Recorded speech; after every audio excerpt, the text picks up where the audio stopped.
We are extremely pleased that you are here. It is good to come together for the purpose of co-creating. Do you agree? Yes. You are knowing what you are wanting? Yes. Really? Well, we believe that you do, to some extent. In other words, knowing what you don't want helps you to know what you do want, doesn't it? Someone said to us one day, when we were trying to get them to focus upon positive things, and we sort of laid out a list of positive things that she might think about, and she said, "Oh, Abraham, I don't want those. I've already got those." And what she really meant was, the things that I want are the things that have not yet happened. And we want to help you to realize that if you're thinking about things that you want from the standpoint that they have not yet come to fruition, that they are still missing in your experience, then you're holding it in a sort of suspended position where the distance between where you are and where it is not closing. So what we're wanting you to realize is you have these patterns of thought, and law of attraction is helping you to sustain the pattern of thought that you have. A belief is just a thought you keep thinking.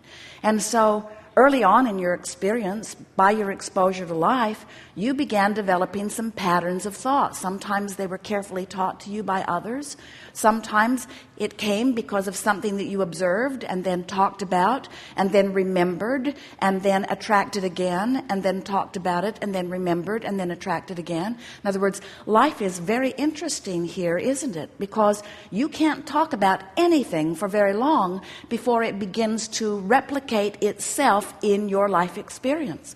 And it's what makes you develop your patterns of what you call truths.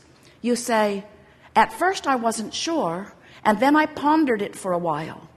And once I gave it my attention, I began seeing evidence of it everywhere. And now I believe it, and now that I believe it, it's manifesting in my experience. And we say, that's really wonderful, isn't it, if it's stuff you want? But if you are repeating patterns of thought about things you do not want, and in your environment, oh, you are very, very good at that. You have this sort of mass consciousness theory that goes like this. If we don't beat the drum of our history, we are sure to repeat it again. And we say, the contrary is true. The more you beat the drum of anything, the more you activate it in your vibration. The more it is activated in your vibration, then the more law of attraction is matching you up with things like it.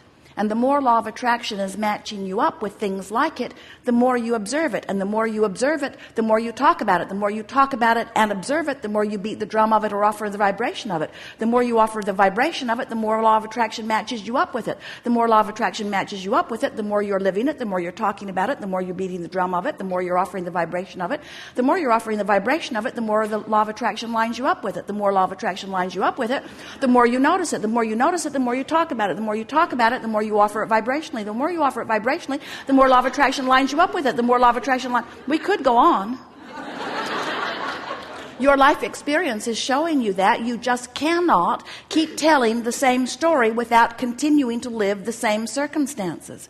And so this gathering, we're calling it the art of allowing, but what it really means is the art of telling a different story, the art of telling the story the way life has helped you carve it out incrementally, but telling the story with your words, with your observations, with your expectations, with your vibration.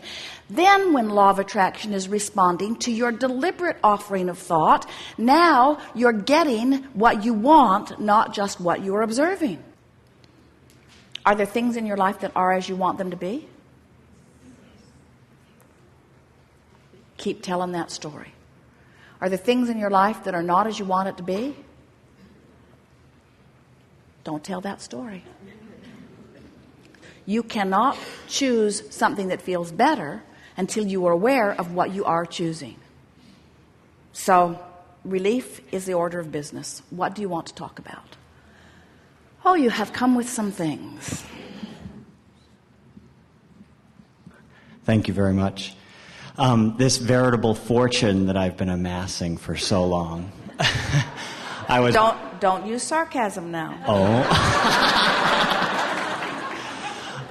I'd love a little bit more of your experience on how I can deliberately be leaning more towards allowing it. Now, anyone who listens back, and especially those who are sitting here in the room, you might feel yourself wanting to say, especially by the end of the day, Abraham is really nitpicking here. But we want you to feel, if you can, the feeling place from which that question comes.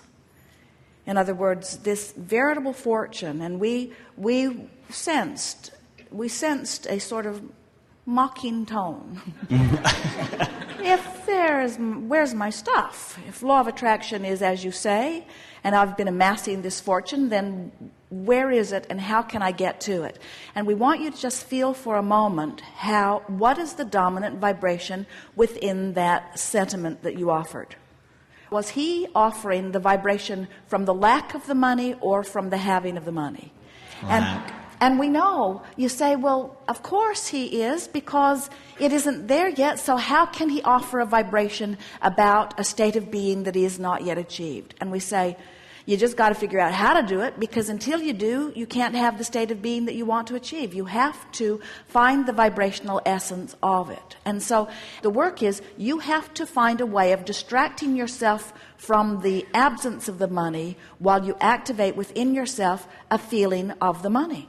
So things like feeling appreciation for the prosperity that you are living, feeling appreciation for the possibility of more coming. In fact, we'd like to say that even when you get into an attitude of hope, you're much closer in vibration to allowing it than when you are in the vibration of doubt. So we teased you about a little bit of sarcasm about this veritable fortune, but we want you to realize that when you feel sarcastic, when you feel pessimistic, it's a far cry from feeling optimistic and hopeful. So the answer to your question, how do I let my fortune come to me and me come to my fortune?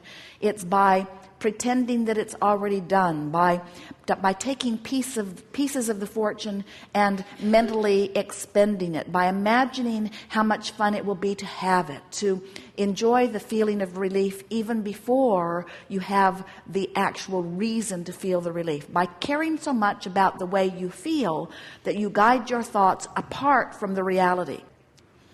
We love your question. We love the question, how do I get from where I am to where I want to be?